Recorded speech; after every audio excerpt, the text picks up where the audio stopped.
En el programa de hoy vamos a estar hablando de la Virgen de Guadalupe y qué relación tiene ella con España y con el evangelista San Lucas. Además de eso, vamos a estar hablando de algunas cosas interesantes sobre la tilma en donde quedó plasmada la imagen de la Santísima Virgen María.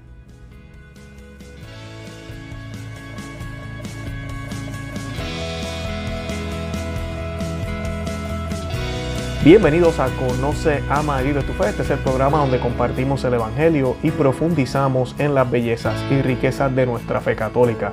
Les habla su amigo y hermano Luis Román y quisiera recordarles que no podemos amar lo que no conocemos y que solo vivimos lo que amamos. Hoy vamos a estar hablando de la Virgen de Guadalupe. Todos los 12 de diciembre celebramos la fiesta de Nuestra Señora de Guadalupe, patrona de las Américas y patrona de México. Y es una de las advocaciones más populares en el mundo entero, además de que es uno de los milagros aprobados por la Iglesia Católica también más queridos y más popular también del mundo entero. Más de 20 millones de personas visitan México solo para poder visitar la Basílica de Nuestra Señora de Guadalupe. Y en el día de hoy, pues yo quiero hablar, vamos a hablar un poco del milagro y de todo lo que sucedió en México, pero ¿verdad? Como ya sabemos, hay mucho contenido en la internet, muchos videos aquí en los canales de YouTube, diferentes podcasts que han hablado también de esta advocación y de lo que ha sucedido. Yo voy a hablar brevemente de eso, pero yo quiero enfocarme más en cosas que tal vez ustedes no saben. Y una de las cosas que yo quisiera hablar en el día de hoy es cuál es la relación que tiene la Santísima Virgen de Guadalupe, o en su advocación, ¿verdad?, como la Señora de Guadalupe, con el país de España. Porque créanlo ustedes o no, cuando Nuestra Señora aparece en México, la imagen de ella, de la Guadalupe, ese nombre como tal, no era algo nuevo para los españoles. Ya ellos conocían a la Señora de Guadalupe, ya conocían a la Virgen de Guadalupe. Y de eso es que voy a estar hablando hoy. Además de esto, hay una conexión entre la imagen de Guadalupe en España con el evangelista San Lucas. Y sin más preámbulo, pues voy a comenzar la historia. Dice lo siguiente: Nuestra Señora de Guadalupe en el siglo XIV, esto, ¿verdad?, fue antes del descubrimiento de América. Un humilde vaquero de Extremadura, España, llamado Gil Cordero, estaba caminando solo en las montañas junto al río Guadalupe, buscando una vaca perdida. Al encontrarla muerta, decidió sacar un cuchillo para quitarle la piel, cuando de pronto se le apareció una figura envuelta en luz, quien se identificó como María, la Madre de Jesús, y afirmó: no temas, yo soy la Madre de Dios, Salvador del linaje humano. Toma tu vaca y llévala al hato con las otras, y vete luego para tu tierra. Dirás a los clérigos lo que has visto. Diles también de mi parte que te envío yo allá, que vengan a este lugar donde ahora estás, que caben donde estaba la vaca muerta. Debajo de estas piedras hallarán una imagen mía. Cuando la saquen, diles que no la muden ni lleven de este lugar donde ahora está, mas que hagan una casilla en que la pongan. También vendrá en este lugar, se hará también una iglesia y casa muy notable y un pueblo que vivirá aquí será grande. El sujeto le contó a los clérigos lo sucedido, pero nadie le creyó. Al llegar a su hogar, vio a un grupo de sacerdotes que se encontraban en su casa, porque su hijo había fallecido y su esposa estaba desconsolada. Desesperado, recordó a la figura de la Virgen y el milagro que salvó a su vaca y comenzó a rezar. A los pocos momentos el chico volvió a la vida. Convencidos de su aparición, los hombres decidieron ayudarle a cavar en el lugar donde él les indicó. Lo que encontraron fue justamente una estatua de la Virgen en un sepulcro de mármol junto con otros objetos. Los hombres decidieron levantarle un altar ahí mismo. Al poco tiempo, el rey Alfonso XI se enteró de lo sucedido y mandó a construirle un templo en ese lugar para convertirlo en un centro de veneración. Esto atrajo a varios seguidores a quienes les fascinaba la historia de la figura, incluyendo a Cristóbal Colón en el siglo XV, antes de descubrir, ¿verdad?, accidentalmente al continente americano. De hecho, cuando Colón descubrió la isla Carúquera en América del Sur, la llamó Guadalupe, en honor a la Virgen que él veneraba. Y antes de partir en su misión de encontrar nuevas rutas hacia la India, fue al templo para solicitarle un viaje seguro. Se cree que la estatua fue esculpida por San Lucas y enterrada por un grupo de sacerdotes tratando de ocultarla de los musulmanes, quienes la iban a destruir. Sin embargo, su origen nunca ha sido comprobado. Bueno, y esa es la historia de la Virgen de Guadalupe, pero en España. Como vieron, ella aparece en este lugar, en este río de Guadalupe, y se le presenta a este campesino y le deja saber que la imagen de ella está escondida debajo de la tierra, que caben y que construyan prácticamente una capilla ahí para ella. Y pues cuando ellos hacen el descubrimiento, después que suceden estos sucesos del milagro del chico que vuelve a la vida, y le hacen caso al individuo y entonces hacen la excavación y descubren la estatua, es que ellos realmente comienzan a creer en lo que ellos habían dicho. Ahora, sobre la estatua hay diferentes historias. Una de ellas es que tal vez San Lucas fue quien la hizo, quien la formó. Porque como ustedes saben, San Lucas es el evangelista que se conoce como quien entrevistó a la Santísima Virgen María y quien realmente la pudo ver en persona y pudo oír de sus labios todos los sucesos que ocurrieron antes del nacimiento del Señor. Es por esto que el Evangelio de San Lucas es el único que contiene todas las historias que nos hablan de la anunciación, de la visita de la Virgen a la prima Isabel, de todos estos eventos del nacimiento del Señor con mucho más detalles, porque fue la Santísima Virgen quien posiblemente le dijo a San Lucas en persona lo que había sucedido en esos momentos. ¿Cómo sabemos que esto es cierto? Pues si leemos el primer capítulo del Evangelio de San Lucas, justo al comienzo veremos que San Lucas hace una nota y deja saber a los que están leyendo su Evangelio que él se sentó, que él entrevistó a personas, a testigos oculares de los sucesos que ocurrieron alrededor de la persona de Cristo. Es por esto que también podemos entender que posiblemente María fue quien le contó esto. Además de eso, no había nadie más presente, por ejemplo, cuando el ángel se le presentó a la Santísima Virgen. O sea que es obvio que posiblemente fue ella quien le contó todo lo sucedido. Así que San Lucas también es conocido no tan solo por ser el autor del Evangelio que lleva su nombre y de haber trabajado muy de cerca con San Pablo, sino que también es conocido como doctor, porque fue médico, pero también como pintor y escultor. E inclusive hay muchísimas pinturas donde vemos a San Lucas pintando a la Santísima Virgen. Y de ahí es donde viene la tradición de que tal vez esta imagen realmente la hizo San Lucas y de cierta forma llegó a España. También hay otras leyendas e historias de cómo la imagen llegó hasta allá. Pero sí conocemos que luego cuando llegan los musulmanes e invaden Europa, e invaden España, unos monjes aparentemente escondieron la imagen debajo de la tierra para que no se la llevaran, no la destruyeran y no la rompieran. Y luego, años y tal vez siglos después, es que se le aparece la Santísima Virgen a este campesino quien está tratando de buscar a su vaca. Y ahí es que la Santísima Virgen le dice, mi imagen está escondida aquí, y así es que ellos la pueden encontrar. De aquí en adelante los españoles comienzan esta devoción a la Virgen de Guadalupe, que de por sí la imagen es una Virgen morena, muy parecida a la que luego se va a aparecer en el Tepeyac, en México. Y de eso quiero hablar ahora.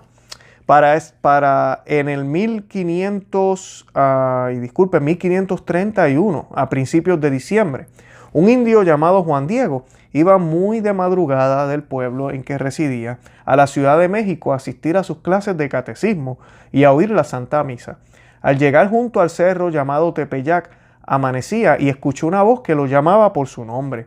Él subió a la cumbre y vio una señora de sobrehumana belleza, cuyo vestido era brillante como el sol, la cual con palabras muy amables y atentas le dijo, Juanito, el más pequeño de mis hijos, yo soy la siempre Virgen María, Madre del verdadero Dios, por quien se vive. Deseo vivamente que se me construya aquí un templo, para en él mostrar y prodigar todo mi amor, compasión, auxilio y defensa a todos los moradores de esta tierra y a todos los que me invoquen y en mí confíen. Ve donde el señor obispo y dile que deseo un templo en este llano. Anda y pon en ello todo tu esfuerzo. De regreso a su pueblo, Juan Diego se encontró de nuevo con la Virgen María y le explicó lo ocurrido. La Virgen le pidió al día siguiente fuera nuevamente a hablar con el obispo y le repitiera el mensaje. Esto pasó luego de que Juan Diego trató de explicarle al obispo y el obispo no le quiso hacer caso. Esta vez el obispo, luego de oír a Juan Diego, le dijo que debía ir y decirle a la señora que le diese alguna señal que probara que era la Madre de Dios y que era su voluntad que se le construyera un templo. De regreso Juan Diego halló a María y le narró los hechos. La Virgen le mandó que volviese al día siguiente al mismo lugar, pues allí le daría la señal. Al día siguiente Juan Diego no pudo volver al cerro, pues su tío Juan Bernardino estaba muy enfermo. La madrugada del 12 de diciembre Juan Diego marchó a toda prisa para conseguir un sacerdote a su tío, pues estaba muriendo. Al llegar al lugar por donde debía encontrarse con la señora, prefirió tomar otro camino para evitarla. De pronto María salió a su encuentro y le preguntó que a dónde iba. El indio avergonzado le explicó lo que ocurría. La Virgen dijo a Juan Diego que no se preocupara, que su tío no moriría y que ya estaba sano. Entonces el indio le pidió la señal que le debía llevar al obispo. María le dijo que subiera a la cumbre del cerro donde halló rosas de Castilla frescas y poniéndoselas en la tilma cortó cuantas pudo y se las llevó al obispo. Una vez delante del monseñor Zumárraga, Juan Diego desplegó su manta. Cayeron al suelo las rosas y en la tilma estaba pintada con lo que hoy se conoce como la imagen de la Virgen de Guadalupe. Viendo esto, el obispo llevó la imagen santa a la iglesia mayor y edificó una ermita en el lugar que había señalado el indio.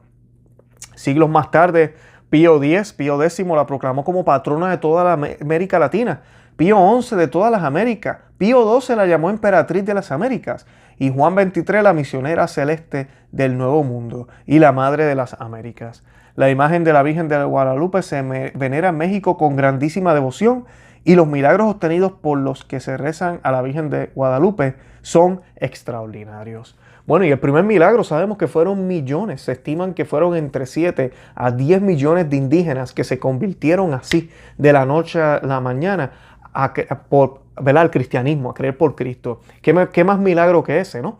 Y es una forma también de poder darnos cuenta de que realmente esto es de Dios. Jesucristo cuando caminó en la tierra a veces tuvo que decirle a los incrédulos, mira, si no quieren creer en lo que yo diga, no crean en lo que yo digo, pero crean en los prodigios que yo he hecho. O sea que muchas de las señales que Cristo hizo no fueron solo por hacerlas, sino fue para que pudiéramos creer, para que pudiéramos darnos cuenta de que Él era el Hijo de Dios. Pero más que eso, para acercarnos ¿a quién? Al Padre. ¿Qué está haciendo aquí la Santísima Virgen? Está acercándonos a Cristo, quien nos acerca al Padre. Es exactamente lo que sucede en España y es exactamente lo que sucede en México. Y es algo muy interesante también que cuando aparece la Santísima Virgen en México, esto sucede años después de que Martín Lutero, el hereje Martín Lutero, rompiera con la Iglesia Católica y los luteranos comenzaran a hacer su propia herejía, su propia falsa iglesia. Y fueron también millones las almas y han sido millones las almas que se han separado de la Iglesia Católica por culpa de Martín Lutero. Y la Santísima Virgen, al llegar a México y al convertirse más de casi 10 millones de indígenas, prácticamente fue como si recuperáramos lo que en cierto sentido habíamos perdido. Así que también podemos ver esa intervención de la Santísima Virgen. En estos tiempos de crisis que estamos viviendo ahora, yo no tengo duda que va a ser una intervención de la Santísima Virgen, como ella misma dice, mi inmaculado corazón va a triunfar, que va a cambiar el curso de muchas de las cosas, que va a hacer abrir los ojos a muchas personas y que nos va a ayudar a poder, ¿verdad?, fortalecernos y a tener la fuerza que necesitamos para sobrellevar lo que viene y lo que va a tener que pasar. Sobre la tilma, hay varias cositas interesantes que me gustaría mencionar. La primera, tiene cualidades que son imposibles de replicar y que humanamente serían imposibles de haber hecho en aquella época. Principalmente está hecha de fibra de cactus, ¿verdad?, de las matas que nacen en el desierto. Una tilma era típicamente de muy baja calidad y tenía una superficie áspera, haciéndola muy difícil de usar, mucho menos pintar sobre ella una imagen que perdurase. Sin embargo, la imagen aún se conserva intacta y los científicos que le han estudiado insisten en que no se usó ninguna técnica previa para adecuar la superficie. La superficie donde se aprecia la Virgen de Guadalupe es muy suave, como la seda. La parte en donde no está la imagen sigue siendo áspera y tosca. Más todavía los expertos en fotografía infrarroja que estudiaron la tilma a fines de la década de 1970 determinaron que no había trazos de pincel, sino una imagen que fue plasmada completa al mismo tiempo. Esto junto con una calidad iridiscente de cambiar, ligeramente de colores dependiendo del ángulo en que una persona la observa. Además se determinó que la coloración de la imagen no tiene elementos animales o minerales. Los colorantes sintéticos no existían en el 1531. O sea que esto hubiese sido imposible para cualquier persona que viniera de España o para los indígenas en aquella época de poder realizar. Los escépticos dicen que de alguna forma, ¿verdad? Los escépticos dicen que solo es una pintura, pero la ciencia, ¿verdad?, ha demostrado lo contrario. Una de las primeras cosas que dicen es que tiene que ser una falsificación o un fraude. Pero mientras, con el paso del tiempo, la original mantiene sus colores, las réplicas comienzan a deteriorarse.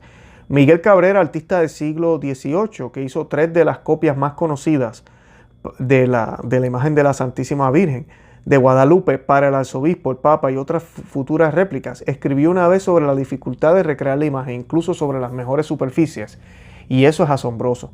La imagen también ha mostrado características sorprendentes.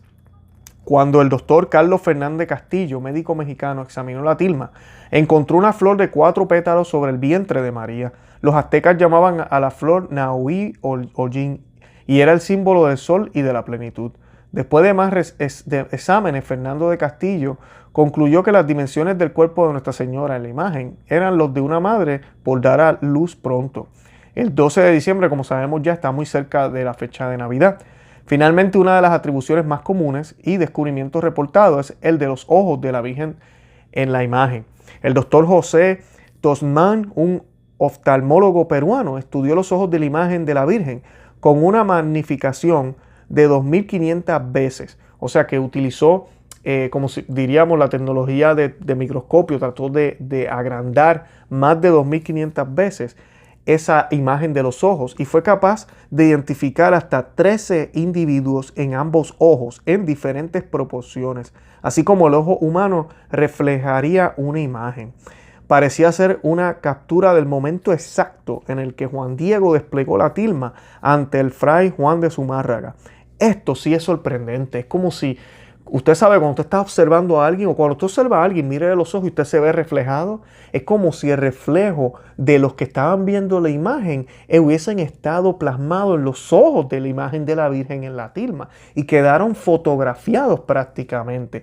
Y eso se ha quedado ahí por siglos. Y con esta tecnología ahora podemos ver esa imagen, o sea que podemos observar al obispo y todo lo que sucedió ese día, en ese preciso momento, quedó plasmado en los ojos.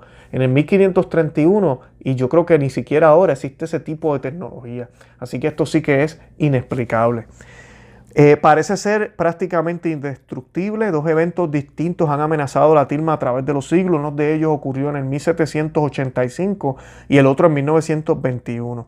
En el 1785 un trabajador estaba limpiando el recubrimiento de vidrio cuando accidentalmente derramó solvente de ácido nítrico sobre una gran proporción de la imagen. La imagen y el resto de la tilma, que debió haberse corroído casi instantáneamente por el derrame, se autorrestauró con el paso de 30 días y permanece intacta hasta el día de hoy, con unas pequeñas manchas en lugares en donde no está la imagen. En el 1921, un sujeto anticlerical escondió 29 varas de dinamita en un jarrón de rosas y lo puso ante la imagen dentro de la Basílica de Guadalupe. Cuando la bomba explotó, casi todo, desde el piso y el reclinatorio de mármol, voló. La destrucción alcanzó incluso a ventanas a 150 metros de distancia. Sin embargo, la imagen y el vidrio a su alrededor permanecieron intactos. El único daño que ocurrió cerca de la tilma fue un pesado crucifijo de bronce, que terminó doblado hacia atrás. O sea que esto también es fascinante. Yo no he tenido la oportunidad de visitar la Basílica de Guadalupe y estoy orándole a la Santísima Virgen porque ese es uno de los viajes que haré muy pronto. Pero me gustaría, honestamente, y esto se lo he dicho a mi esposa, si es de Dios, estas cosas se van a dar. me gustaría hacer una peregrinación con los seguidores de Conoce, Ama y Vive tu Fe, que ojalá podamos programar todo y que podamos encontrarnos en un lugar estratégico, no sé en dónde, en Texas o en México directamente, que podamos planificar para poder estar allá y tener una peregrinación tipo retiro, tipo misión allá, y que ojalá pues podamos encontrar un sacerdote o dos que nos pueda celebrar la misa en el rito tradicional, en la misa tridentina, y que podamos hacer esta peregrinación hacia la Basílica de Guadalupe. Eso de verdad de México, que me gustaría hacer. Es algo que lo tengo puesto en las manos de Dios, y si es de Dios pues se nos va a dar algún día, y eso pues lo quisiera hacer. Las personas que han ido, y estoy seguro que cuando yo vaya para allá, una de las cosas más asombrosas de este milagro, yo siempre, para mí, mi favorito, lo he dicho ya varias veces, es la Virgen de Fátima, por el mensaje y porque pues a mí personalmente me ha tocado muchísimo en su advocación de Fátima y por el mensaje que ella llevó y lleva. Pero de Fátima no tenemos una evidencia que podamos ver. Eso sí, el milagro del sol es el milagro después del paso de los judíos por el Mar Rojo, que ha sido más visto por más seres humanos, ¿verdad? Después del paso de los judíos por el Mar Rojo, ¿verdad? Más de 70,000 personas, cientos de testimonios escritos, decenas de fotos, periódicos seculares reportando el milagro de Fátima, que no son católicos. O sea que sabemos que sucedió, sabemos que algo sobrenatural pasó ese día. En el caso de la Virgen de Guadalupe, pues no habían fotografías, no habían cámaras, pero se quedó la tilma. Es como si se hubiese quedado un pedazo del cielo aquí en la tierra. Y es algo que me imagino yo que cuando uno va y ve esa imagen allá y ve la tilma, debe ser algo fuera de este mundo, de verdad. Y pues debemos darle gracias a Dios por estas pruebas que el mismo Jesucristo dijo: bienaventurados los que creen sin haber visto. Pero lamentablemente nosotros los seres humanos siempre tenemos que ver algo, siempre queremos pruebas, siempre queremos evidencia. ¿Y qué podemos aprender de Guadalupe? La Virgen de Guadalupe nos muestra y nos enseña que no debemos perder la fe en su Hijo, que debemos confiar ciegamente en su Hijo y que debemos pedir la intercesión de todo el que podamos pedir la intercesión, que esté cerca de Cristo. Ustedes saben que aquí en la tierra le pedimos intercesión a personas, ¿verdad? Al pastor, al sacerdote, al ministro, al diácono. Mire, por favor, ore por mí, a la señora del rosario, a la gente que van al grupo. Y obviamente Nuestra Señora Madre del Cielo, Nuestra Señora Virgen María, nos dice que ella puede interceder por nosotros también y lo hace constantemente. Y a través de estos milagros que vemos conversiones, vemos que la historia cambia. No ha habido una sola de los milagros que han pasado, milagros aprobados por la iglesia, que no haya cambiado el curso de la historia. La Virgen de Fátima, la de Lourdes, la de Guadalupe, bueno, todas las advocaciones. Ha habido una misión y la idea es atraer personas a su Hijo, atraer personas a la luz. Porque como ella misma dice, el Sagrado Corazón de Jesucristo y el Inmaculado Corazón de ella van a triunfar al final. Pero el tiempo se nos acaba, el tiempo se nos termina y tenemos que mirar hacia la luz para que podamos estar listos y preparados, que podamos vivir vidas de santidad y que podamos estar viviendo en gracia. Eso es lo que aprendemos en estas hermosas apariciones. En el caso de la Virgen de Guadalupe podemos ver esta historia desde el evangelista San Lucas, desde la época de Cristo hasta ahora. Y podemos ver cómo miles de personas se han transformado. Podemos ver cómo el indiecito del Tepeyac dejó toda esa religión pagana y todas esas creencias para convertirse en siervo de su madre en el cielo y verdadero cristiano. No dejó de ser indio, no dejó de ser indígena, no renunció a sus costumbres y tradiciones, pero sí renunció a sus creencias paganas, a creer solamente ahora en un solo Cristo, en un solo Salvador y en una sola Madre, nuestra Santísima Virgen María. Yo creo que ese es el mensaje que nos lleva. Y yo de verdad que les deseo que tengan un feliz día de la Guadalupe, el 12 de diciembre. Es un día en el cual debemos asistir a la misa, si lo podemos hacer. Es un día también que se hacen celebraciones, ¿verdad? Que estamos en Adviento, pero no hay nada de malo con celebrar. Sí que ojalá, ¿verdad? Pidámosle a Dios, sabemos los tiempos de crisis que estamos viviendo, que respetemos los templos. Ninguna de estas celebraciones, si van a hacer danzas indígenas o si van a hacer algo mexicano, un mariachi o lo que sea, Todo eso se debe hacer afuera del templo. No se debe interrumpir la misa para incorporar este tipo de cosas que realmente no son parte de la liturgia, así sea para María, sino que debemos hacer la misa como debe ser, como la rúbrica nos dice que la hagamos, con mucho respeto y reverencia. Y luego cuando se termine la celebración de la Santa Misa, el sacrificio de la misa, entonces en un salón parroquial o afuera, tener un compartir bonito. Y claro que sí, traer música mexicana, los bailes indígenas, siempre y cuando sean tradicionales, por la tradición en términos de la música y su cultura, nada que ver con el paganismo, no tiene nada de malo. Pero que no cambiemos la rúbrica de la Santa Misa por cualquier celebración, no solo por la guadalupana, por cualquier otra, y que se vuelva ya casi un evento cultural.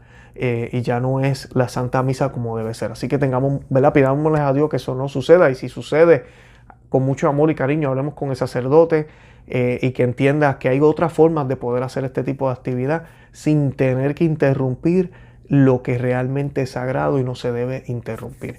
Y nada, de verdad que deseo que la pasen súper bien. Para mí la guadalupana también es muy, muy querida. No sé si han visto algunos de los videos que hemos grabado. Yo tengo la Guadalupe detrás y se ve una imagen bien grande.